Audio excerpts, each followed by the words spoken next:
there's more to me than just sort of representing sort of black issues as such. You know, I'd like to think I'm a fairly competent sort of business professional, marketing professional. So I have other interests. You know, the military was what was a big major part in my life, and so there's other interests of mine. And but you know, I found certainly looking at sort of politics and looking at the parties, I definitely found that I didn't see enough people that looked like me. Well, it's absolutely brilliant sitting down with Bayo Alaba. We chatted a while ago because we have got a mutual friend via your Parachute Regiment. That's right. And that is our friend Stuart Boxall Hunt.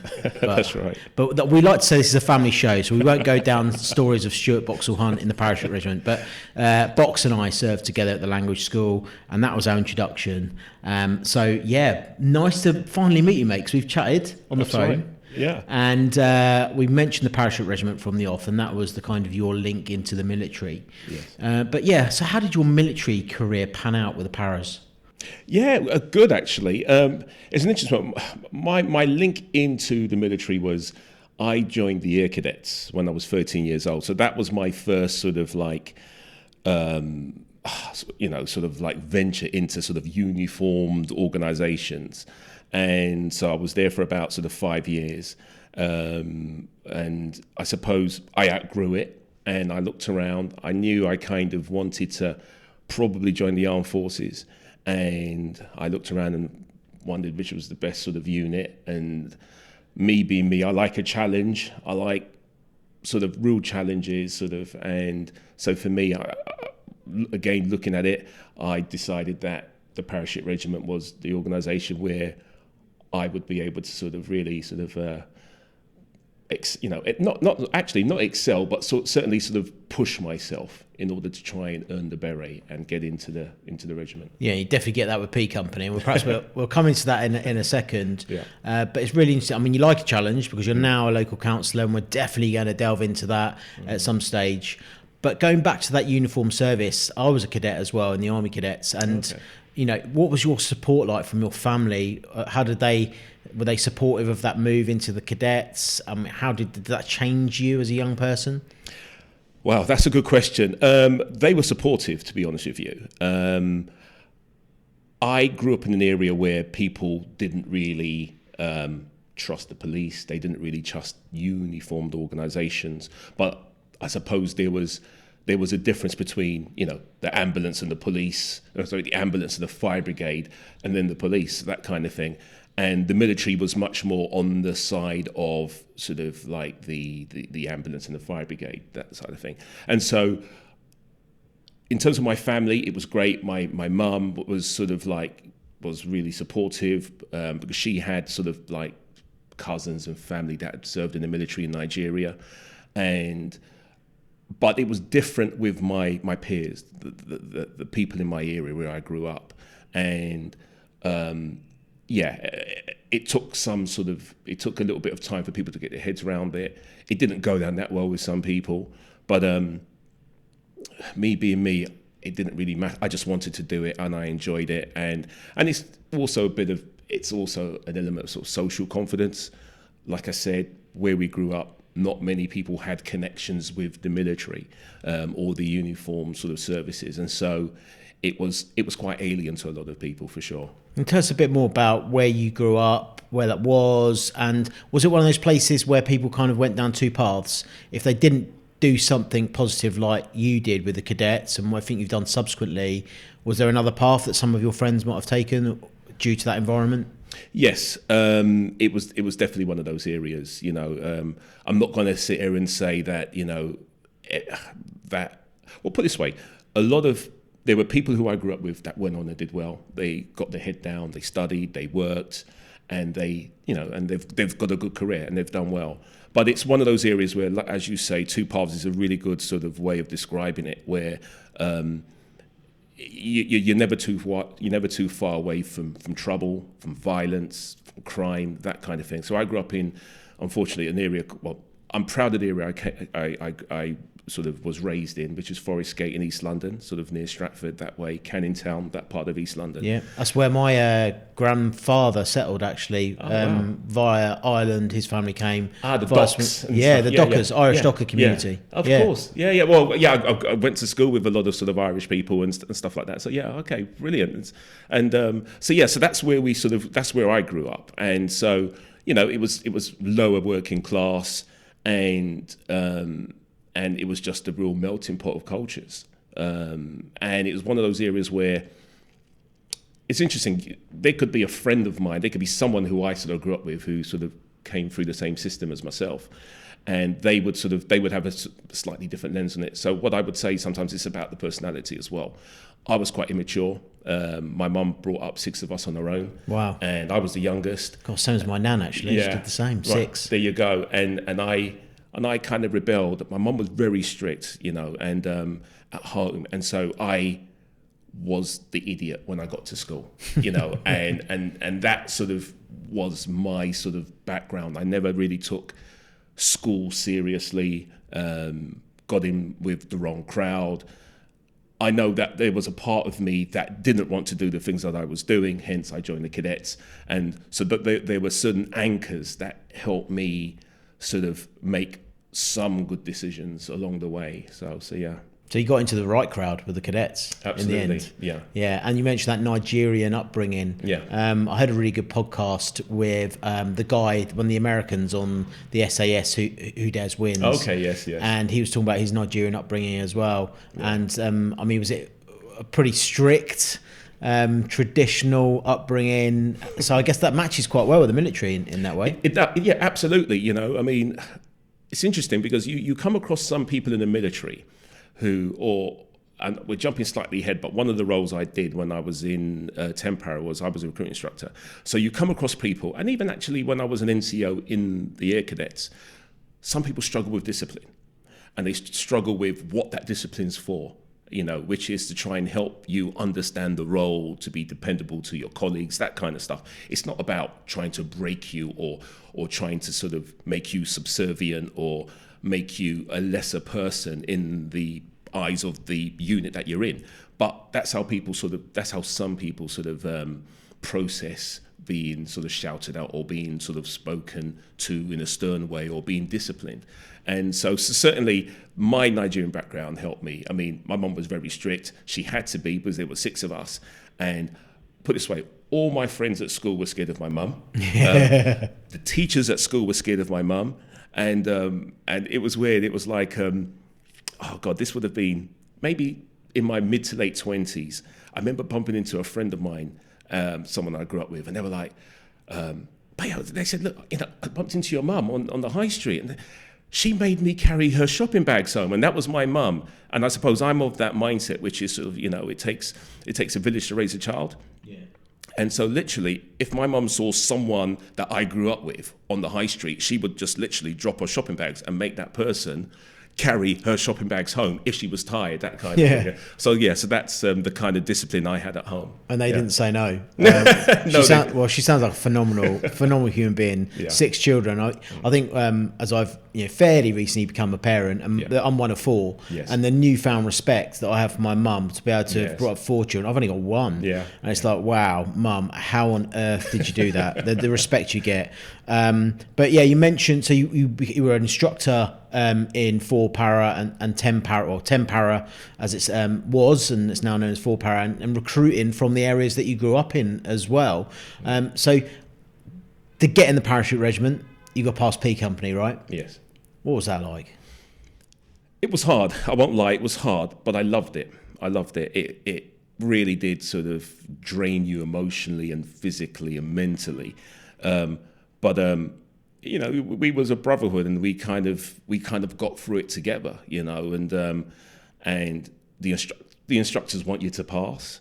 Some instructors are better at getting through to you than others, but it was. I miss it, to be fair. I loved the challenge, but I won't lie to you. It was hard. It was physically hard. It was draining. It was brutal in places, and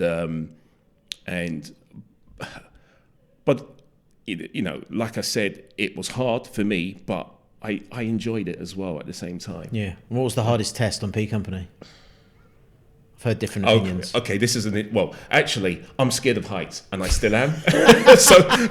Great. Join the Parachute Regiment. Nice one. Yeah. So the Trinasium wasn't great, but the the hardest thing for me was, I mean, I did fairly well. I actually got a B. So I came second out of on my Carder, and you don't get B's at P Company, you get C's. And myself and another guy got a B. But I know why he won sort of like champion recruit, because in milling he fought someone that destroyed him, a sort of amateur boxer. Right. But he just, he stood his ground, and it was brutal. But I'd say probably the stretcher race was probably the hardest. Yeah. For me. Yeah. Yeah, I hear different opinions about which the hard, but those, I think those kind of events like the log carrying stretcher race are the ones that I hear are probably the most difficult. Because so many things can go wrong, because people can fall off the log. It's out of your control as well. It's out of your control, and so even when we did the log race, there was sort of like, I think there's like a team of about 7 or 8 people on it. But if people drop, they fall off. They can't keep up. All of a sudden, you find like there's no break up. There's no changeover. And so when we did our sort of log race, we ended up, I think we finished with about 3 of us on the log and an instructor, because everyone else had sort of fallen off and got battered along the way, and so that was actually quite tough. Yeah. You mentioned that word brotherhood earlier. Yeah. And the fact that we're sat here chatting today is because of that brotherhood. I'm not a member of that brotherhood. I was a member of the military brotherhood, but the airborne brotherhood, and through the connections of our mutual mate box who we giggled about earlier on, has led us to this conversation today, because I've been so impressed about how you all stay in touch, how you all dig out for each other, even long after you've left the Parachute Regiment. I think that's something that's really quite powerful. I've seen for myself, and met loads of boxes mates through that brotherhood that you're privileged to be part of. But no, it's nice to get an insight into P Company. I didn't have a personal insight, I have to say, but it's good to get a bit of an insight into that. And so how did that military career pan out for you? When did you finally decide it was time for you to leave? I mean, I joined at 17, and I was around a lot of older guys, even though they joined at the same time as me, or the unit I went into, the company I went into. There was a lot of, because it was a territorial army, you kind of get a slightly different demographic to the regular forces. So you'll find that, yes, of course, there may be some guys in their early 20s, but sometimes you'll find people in their mid to late 20s. So they've left and they've rejoined, or they've just got round to it at this stage in their life. And so, but the guys sort of like, but I was young, and the guys sort of put their arm around me and they helped me, and I suppose that kind of carried through.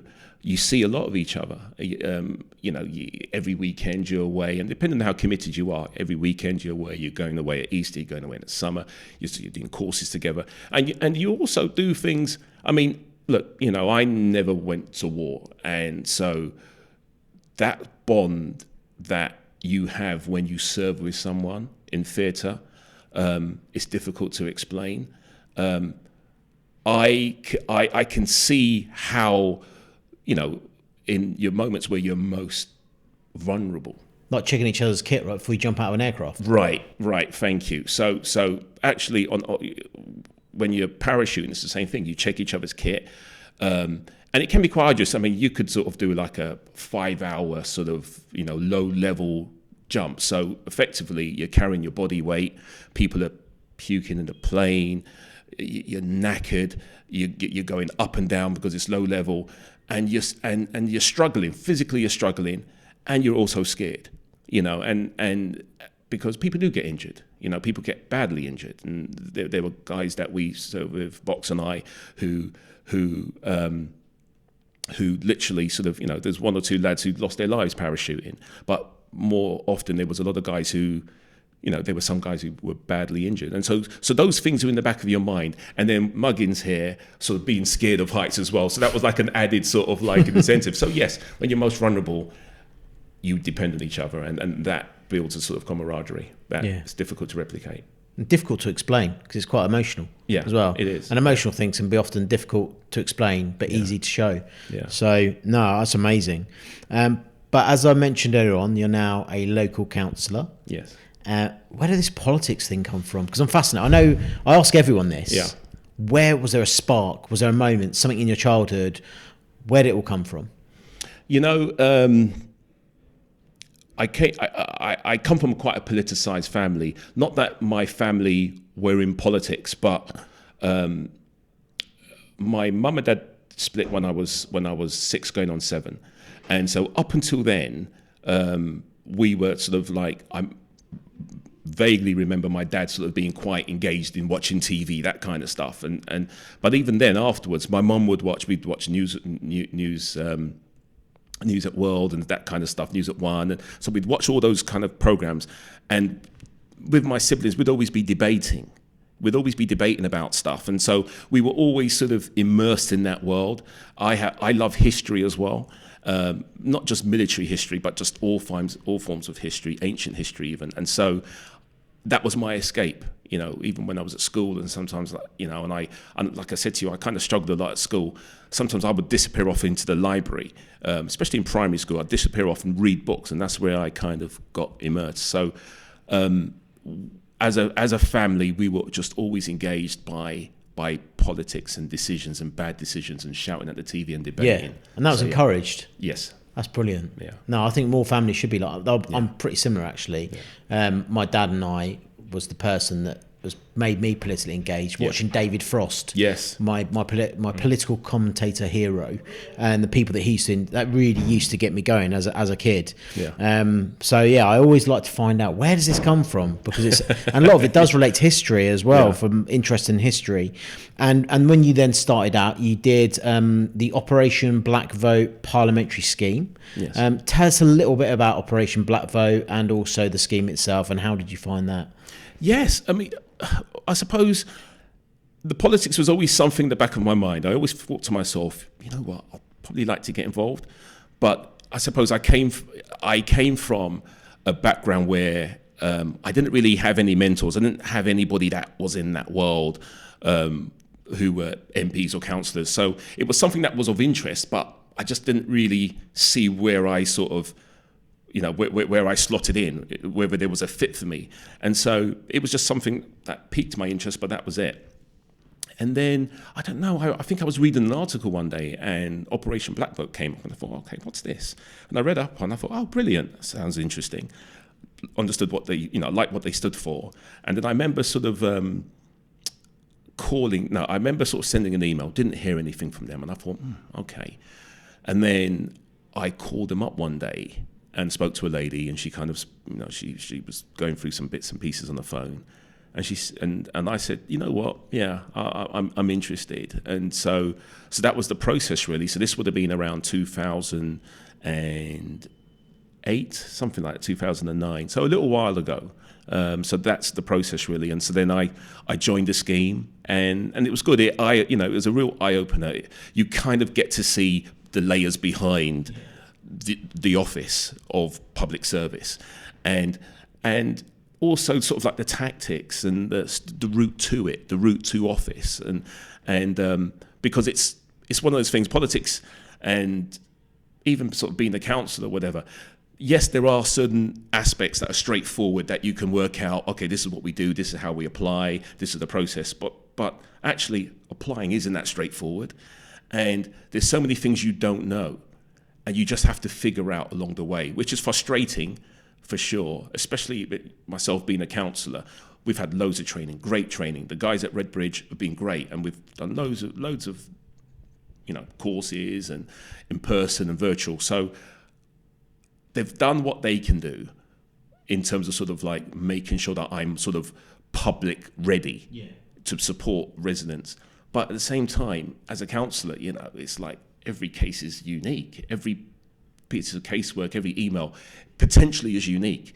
And so there's things, there's things you don't realise you needed, or you don't know what you don't know until you're in that sort of realm where you're dealing with a complex casework. It could be an email or a letter that's 2 pages long with 5 or 6 issues that all need resolving, and actually you think, I've only had training on 4 of those.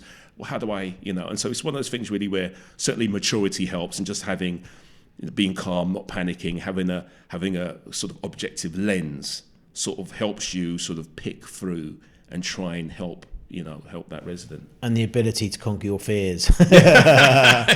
Parachute. But what was really interesting, what you're talking about there, is that you said you've got a lot of support and training once you're there. Yes. But getting there is the challenge. So things like Operation Black Vote and what they did with the parliamentary scheme it's just one way in getting people, because let's face it, politics and interest in it isn't your everyday walk of life. We don't know. I mean, before I started out in politics, I didn't know anyone. Yes. So, I mean, if I wanted to get into, becoming a chippy or a sparky or a roofer, I know loads of people like that I can go and get some mentorship and advice, because that's the community that I come from. Yes.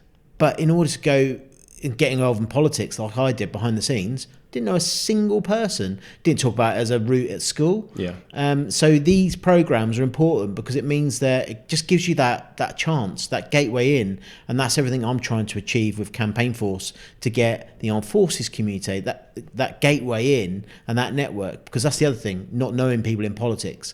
So these networks are really important. And one thing I'm quite interested in, though, because I am fascinated about these disenfranchised communities that aren't involved, and you just have to look at the statistics of those that represent us in Parliament. Whether you look at women, I think 2/3 of all council leaders are men. I think we've still got the same stat in Parliament as well. We haven't got a 50-50 Parliament still. Yeah. Yes, we've had female prime ministers. Brilliant. And we've now got Rishi Sunak as a prime minister, from a different socio-economic, the ethnicity background. But there are still some commonalities. There's still the dominance of Oxford and Cambridge, and they've all done the same university course, PPE, it would seem. Yes. So there's still some way to go. But I'm just really, as much as I'm a champion for these outreach programs, I'm just really interested to get your view about how we often deal with people in a homogenous way. So that term, I think, outdated term now, BAME. How we just sort of throw these labels down and go, right, yeah, I've got a BAME program, but tick that box. I mean, what's your view? How we treat people from your background in that homogenous way? And I mean, are we in danger of overlooking their individuality at the same time? I think we are. Look, I understand why sort of the concept of BAME came in.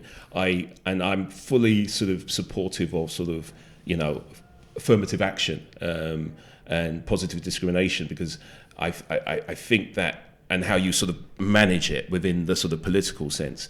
And well, even society and even in work and stuff like that, I totally understand why it's there. Now, but that's a very sort of top level, and it's far more nuanced than that. And so often when you look at those sort of, when you look at sort of the ethnic minority community or the BAME community is a term that, obviously people use. Not the biggest fan of that term, but I kind of get it.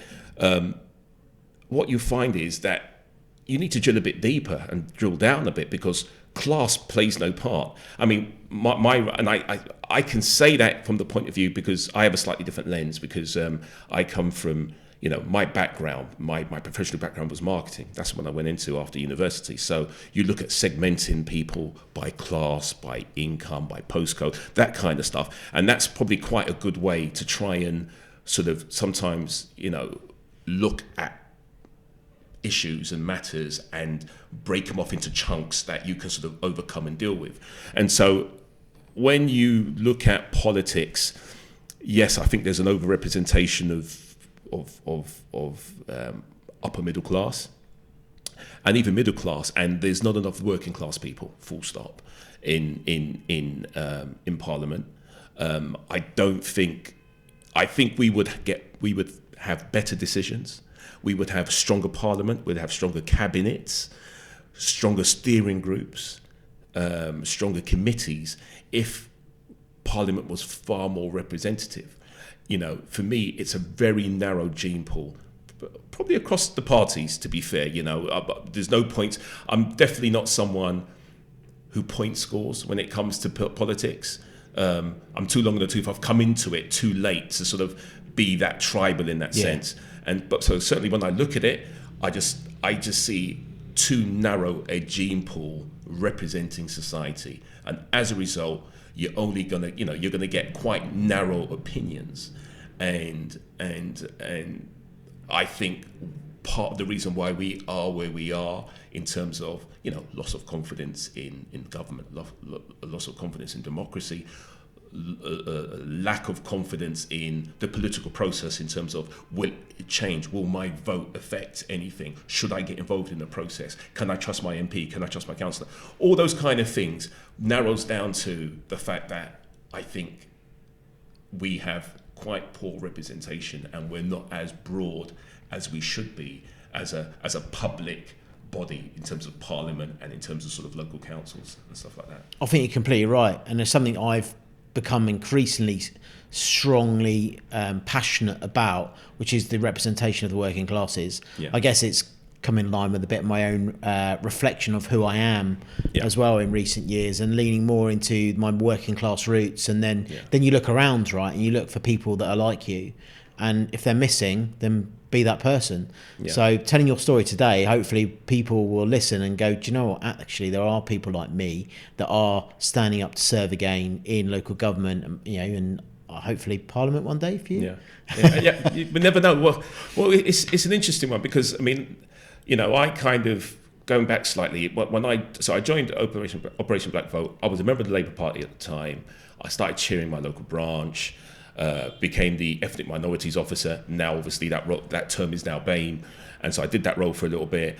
But there's more to me than just sort of representing sort of black issues as such. I'd like to think I'm a fairly competent sort of business professional, marketing professional. So I have other interests. The military was what was a big major part in my life, and so there's other interests of mine. And but I found, certainly looking at sort of politics and looking at the parties, I definitely found that I didn't see enough people that looked like me, and this is sort of, I'm sort of digress slightly. When I went into marketing, I did quite well. I came out of university, went into marketing, and I did quite well. I worked for some large companies, did good things, and had quite a sort of good career, but there was no one like me.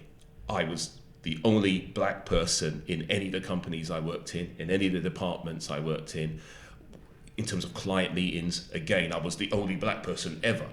And so what I found was that, and it's not something that I could articulate at the time. I've always wanted to be independent, purely because I suppose growing up the way we did, we was very dependent on sort of like, support services and support from the council and stuff like that really sort of got us through, and even our neighbours and stuff like that. There were times when we didn't have enough food. So this whole cost of living crisis, I've kind of been through it when I was a kid. And so those kind of things sort of shaped me to be independent. So I decided after a while, I kind of want to open my own business. But I know now, looking back, myself wanting to open my own business was me wanting to be independent, yes. But the other part of it was I didn't see anybody like me. I didn't see any directors who were remotely like me, who were working class or came from that background. And so I kind of decided, maybe subconsciously, maybe there's a glass ceiling. It's time to move on and do my own thing. And I'm happy. I've had a very good, and I've got a nice career in the hospitality and event sector. But I wonder if there was more people that kind of looked like me, would I have moved over into sort of like running my own business? And maybe I would have stayed in the marketing world. So there's a bit of push and pull there. Yeah. Obviously you had that desire, that independent streak to actually go out on your own. Yeah. But if that wasn't there, then what would have happened? Because of I mean, do you think much has changed within business? Things have changed, definitely, and things have changed, and I think the whole sort of Black Lives Matter movement changed again. It took it up a notch, a couple of notches, because it kind of, it's one of those things really where, I'll give you an example, like the police. Now, I've got a lot of time for the police. I've got a lot of respect for them. Some of my friends, even in the Territorial Army and stuff, were police officers. I've got a lot of time for them. But I've seen the other side to it. So, as a black guy in East London, stop and search, is not new to me. I've been searched, and I've been stopped more times than I care to remember. And the way I've been treated when I've been stopped hasn't been great. My experience has not been good. I probably got stopped about 4 years ago one time, and I was with my son. He was about 10 at the time, and some of his schoolmates. So we were just coming back from a school football match, and the way I was being spoken to wasn't great at all. And in front of your son as well. In front of my son, in front of the school, the sports teacher that took us on the game. And so I kind of see that playing out sometimes, and so that was sort of like a bad experience for me. But I suppose it's really important to understand that was officers who weren't particularly trained very well, and they weren't sort of supervised very well. There's a few failures there, right? Like whether that's failure of the selection of individual officers, training, leadership. Perhaps not necessarily the police as a label. Correct. Yeah. And have you had an opportunity to now sort of shape that as a councillor? Do you work closely with the police? I do, and it's changed, So demographically, I see greater representation in the police.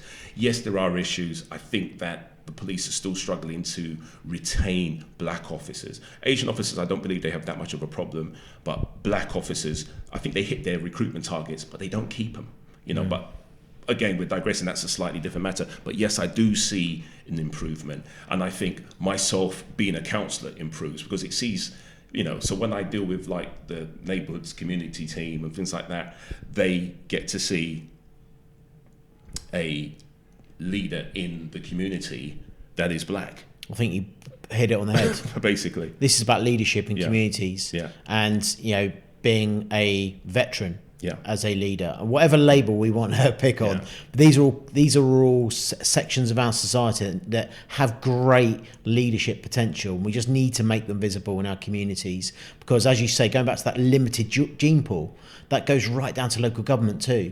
So we just need to, I call it, create a virtuous insurgency. We were fighting counter-insurgencies for decades.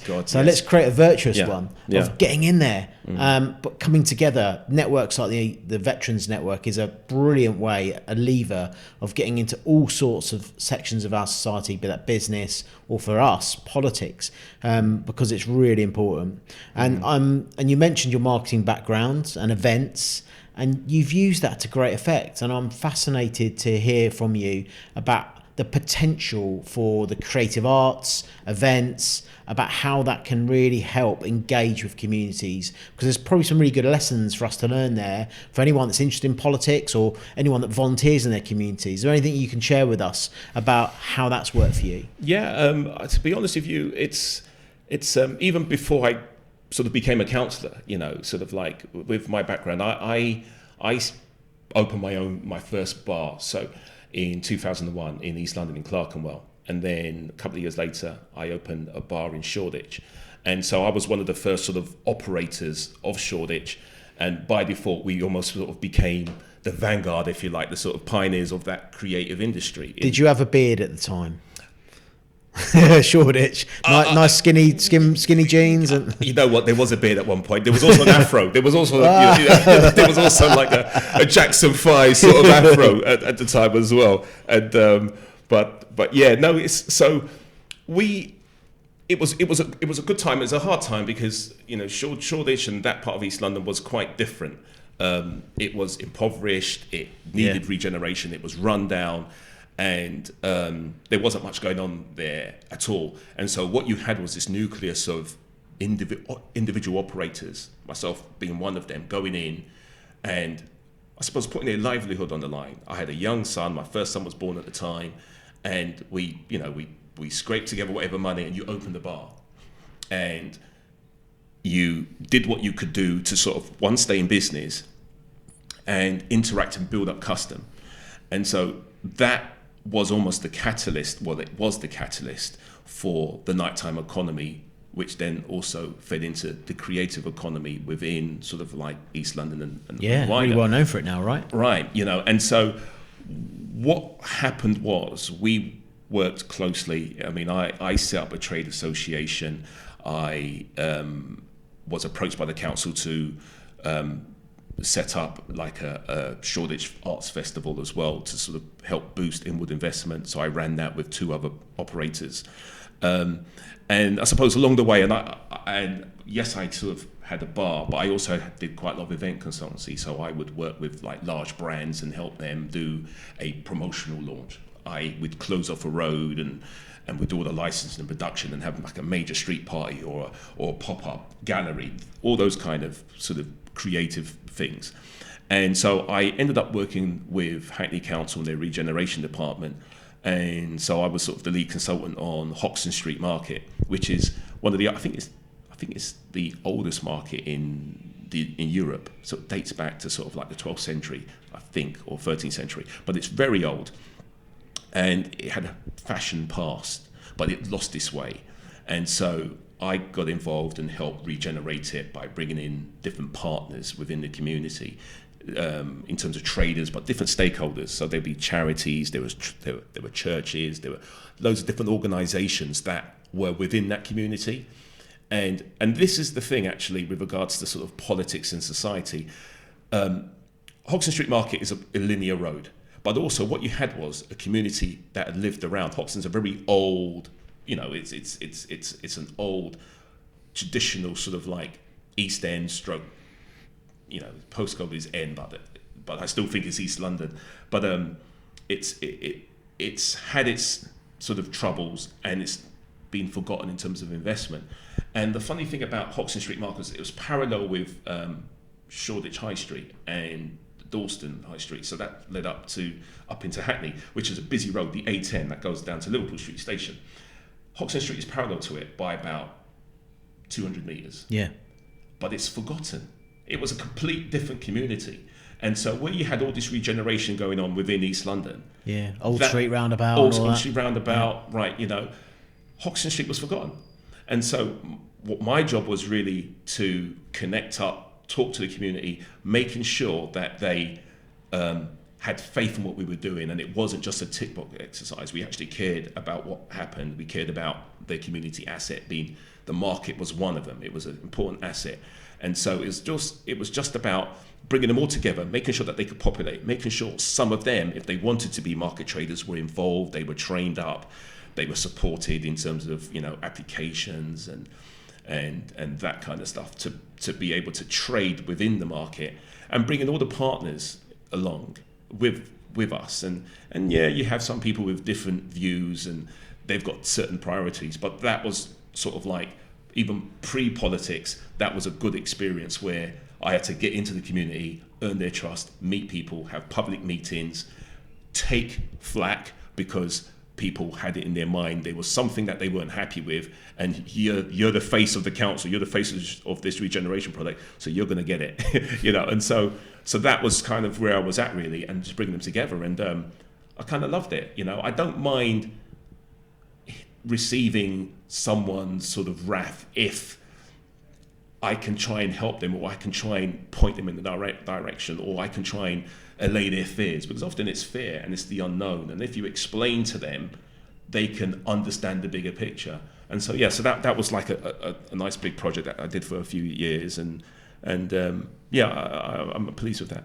And a lot of those leadership skills from your time in the Parachute Regiment no doubt helped. Yeah. The ability to direct, but also lead by example. Yeah. It sounds also a little bit of your mum in there, I reckon. Yes. Yeah, absolutely. Yeah, absolutely. And to be fair, even my dad, and it's weird, it's like I didn't meet my dad again until I was 27. And so I had no sort of like role models other than my older brothers. And my dad passed away a few years ago, but we ended up having a really, really strong relationship, and a really good guy. But it's interesting. My dad, when he came to England, so he came to England in the early 60s. He, from Nigeria, he basically set up the Nigerian Association in the UK, and he set up another association, which is the city, but the state that he came from, which is Oyo, O-Y-O. So he set both of these up, and so he used to sort of like, and it's still going now, so they would have these big, massive sort of like annual galas. And so there's all these pictures of me and my siblings on stage from quite early.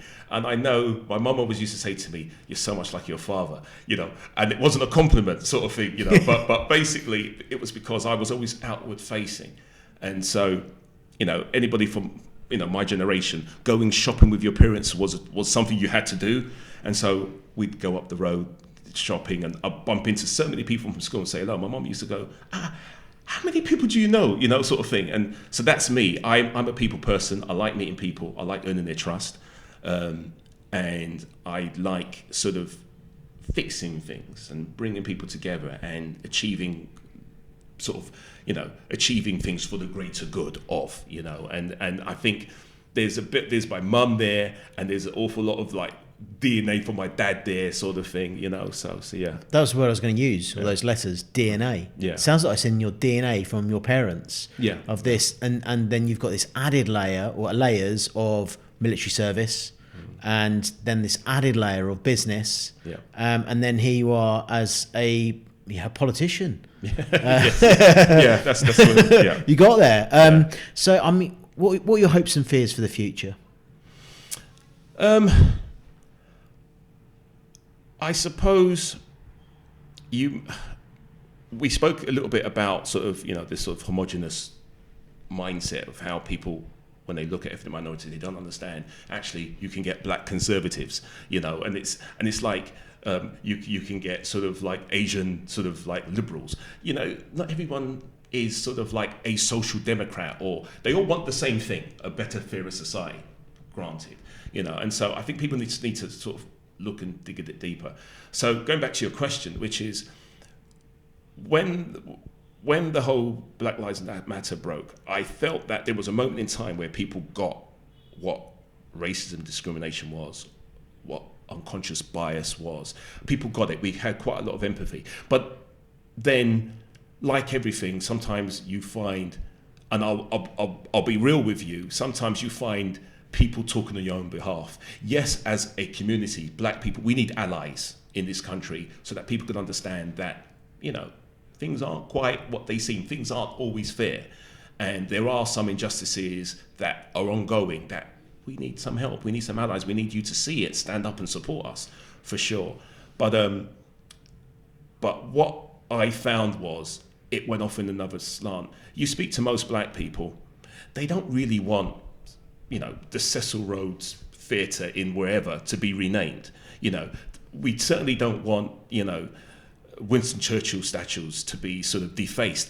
That's not what we want. We just want, sort of equal representation in, a fair representation in work and in education. We want to be treated like everybody else in the criminal justice system, for example, and in the mental health sectors.